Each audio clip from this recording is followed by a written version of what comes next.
Oi, meu nome é Lucimar e hoje nós vamos fazer uma reflexão no Salmo 38. Salmo de Davi. Inquietudes da alma. Davi estava sendo castigado por Deus e admitia a justiça do Senhor.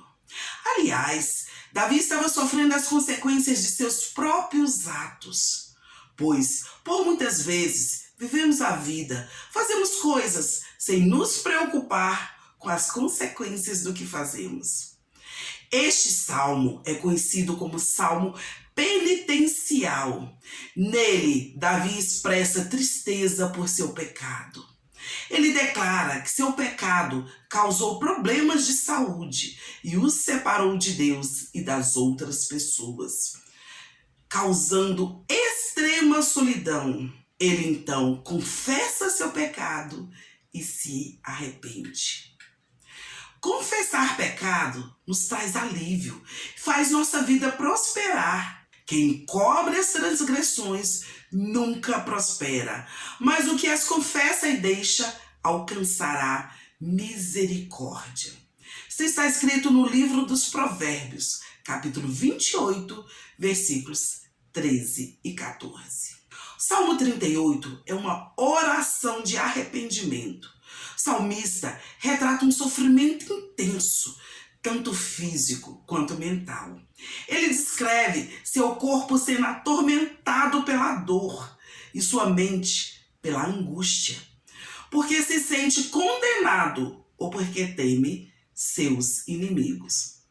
O sofrimento se intensifica ao perceber que os que deveriam ser seus familiares e seus amigos o abandonaram quando ele mais precisava de compreensão e de consolo deles. Sintomas descritos, somado ao fato de seus familiares e amigos o deixarem sozinho, dão a entender que a doença era extremamente repulsiva.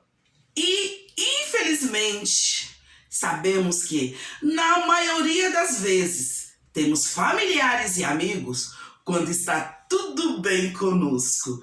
Mas no dia mau, as amizades diminuem. Quando caímos em pecado e a noite chega na nossa vida, mesmo estando de dia, os amigos diminuem.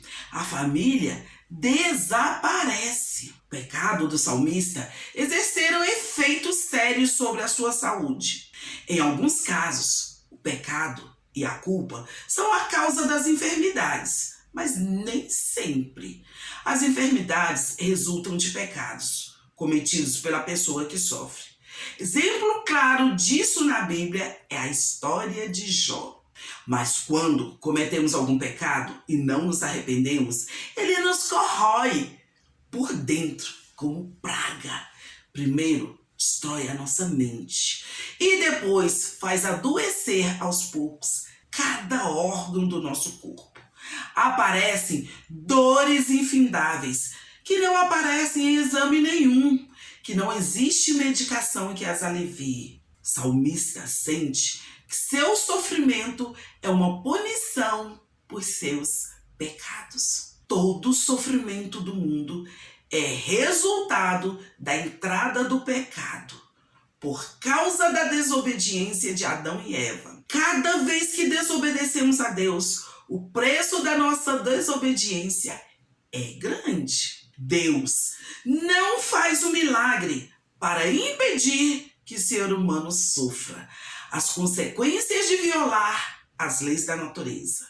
Pois se jogamos lixo na rua, vamos ter enchentes. Se cortamos árvores, vamos ter calor aumentado. Se aterramos os rios para construirmos cidades, vamos sofrer com a falta de umidade de ar. Vamos sofrer calor. Se fôssemos protegidos dos resultados desastrosos de se praticar o mal, os pecadores se sentiriam encorajados na iniquidade. E os homens e mulheres estariam em um nível de maldade ainda maior. Porém, nem todo sofrimento é resultado direto do pecado pessoal da parte do sofredor. sofremos consequências dos pecados dos nossos antepassados, dos nossos vizinhos. Aliás, de todo mundo que nos rodeia. Sofrimento é infligido por Satanás. Ele usa os nossos erros para nos fazer sofrer. Mas Deus os usa para nos fazer crescer. E em cada sofrimento, Deus nos ensina alguma coisa e nos faz crescer na vida espiritual. Deus nos faz crescer na vida sentimental, na vida emocional e na vida material. Deus usa nossos sofrimentos com fins misericordiosos. A razão por que Deus nem sempre protege seus filhos da enfermidade e do sofrimento é que, se fizesse isso, Satanás o acusaria, como fez no caso do relato do livro de Jó. E nós não aprenderíamos a andar no caminho correto. Nós não aprenderíamos a deixar os nossos desejos pecaminosos e seguir a vontade de Deus para a nossa vida. Não aprenderíamos a seguir o caminho estreito, a seguir Jesus Cristo. Deus permite que Satanás nos aflija para que no fim sejamos provados e aprovados em todas as acusações feitas por ele e para sermos justificados por Jesus Cristo em todos nossos atos falhos. Assim, quando sofremos, podemos encontrar conforto na ideia de que, embora o mensageiro de Satanás nos esbofeteia, leia 2 Coríntios 12:7 sobre esse assunto. Deus está no controle para fins misericordiosos e fará com que a aflição se transforme em bênção. Veja Romanos 8:28, também sobre esse assunto. Daí, passamos a dizer como Davi no versículo 9 deste salmo: na tua presença, Senhor, estão todos os meus desejos. Passamos a deixar de lado os nossos desejos e vontades e seguir os desejos e vontades de Deus para as nossas vidas. Então, começamos a derramar o nosso coração a Deus, reconhecendo sua soberania em nossas vidas, reconhecendo nossa completa dependência dele. Mesmo sabendo que é extremamente difícil ficar em silêncio quando os outros nos destroem, porque queremos proteger nossa reputação. Achamos difícil não fazer nada quando outras pessoas nos atacam. Mas não precisamos contra-atacar em vingança ou justificar nossa posição. Podemos confiar em Deus para nos proteger, para proteger a nossa vida, para proteger a nossa dignidade. Jesus ficou calado diante dos seus acusadores. Lucas 23, 9 e 10.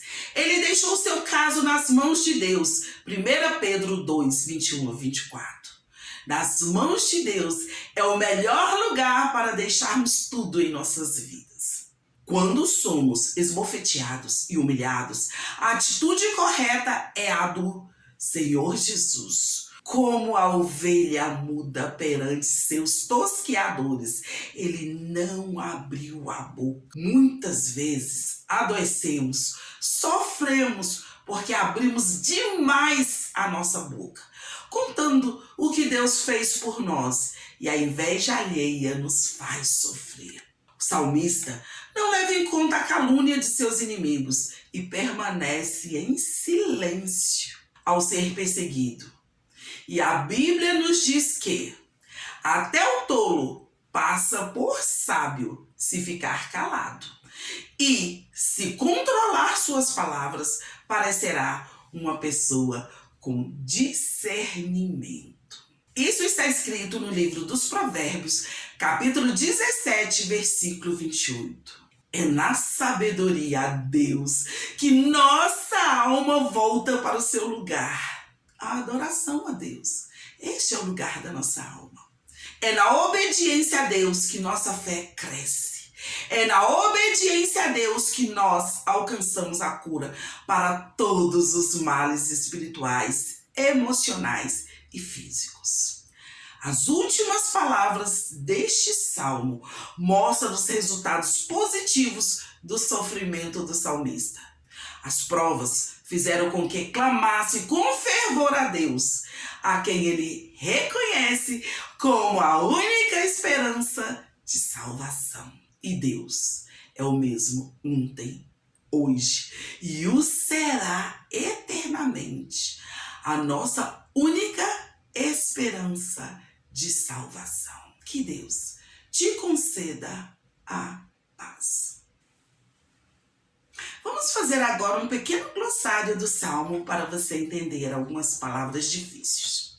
Eu disse que este Salmo é um Salmo penitencial, ou seja, ele é um modelo de oração para a confissão de pecados. Neste Salmo aparece também a palavra iniquidade. E o que é iniquidade? É uma ação contrária à moral. É um pecado mais grave, porque passa a acontecer todos os dias. A pessoa se acostuma com aquele pecado, mesmo sabendo que o ato que ele está cometendo é errado. Eu falei também sobre sofremos consequência dos pecados dos nossos antepassados. Se você quiser saber mais sobre o assunto, leia o livro de Levítico, capítulo 26, versículos de 40 a 42.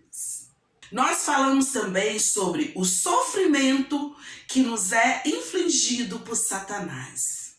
A pastora Valnice Milhomes chama isso de sataneira. E o que é isso? São situações criadas pelo diabo, Satanás, para nos tirar da presença de Deus. Ele pega nossos pequenos erros e nos faz cair. Coloca ele nas nossas frentes. Aqueles desejos ardentes que nós tínhamos quando não conhecíamos Deus. Ele sabe que no fundo do coração nós ainda temos o amor por algumas coisas que não são segundo a palavra de Deus. E ele vive colocando isso na nossa frente para tentar nos fazer cair. Mas a mesma pastora Valnice, ela explica que Deus é especialista em transformar essas sataneiras em crescimento espiritual. Deus pega todo esse sofrimento, toda essa tentação que Satanás nos inflige e nos faz forte naquele assunto e nos faz levar a palavra de Deus a outras pessoas que sofrem por esse mesmo problema.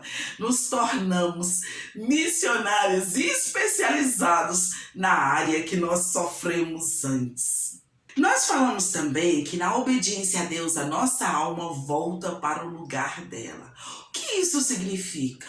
Alma é sentimento, emoção, todos os nossos pensamentos, os nossos desejos. É esse lugar que entra as flechas, os dados inflamados do inimigo para arrebatar nosso coração de Deus e nos levar para outro lugar. Para lugar onde que nós não estamos bem com Deus. Quando passamos a obedecer a Deus, nós fazemos igual José. Nós vemos o pecado, nós queremos pecar, mas por amor a Deus nós falamos, não, pecado. Como diz a Bíblia, fuja do pecado.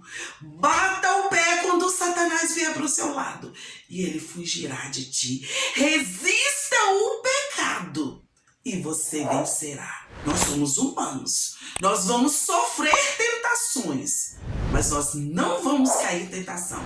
Não pelo nosso poder, que nós não temos poder, mas pelo poder do sangue de Jesus derramado na cruz.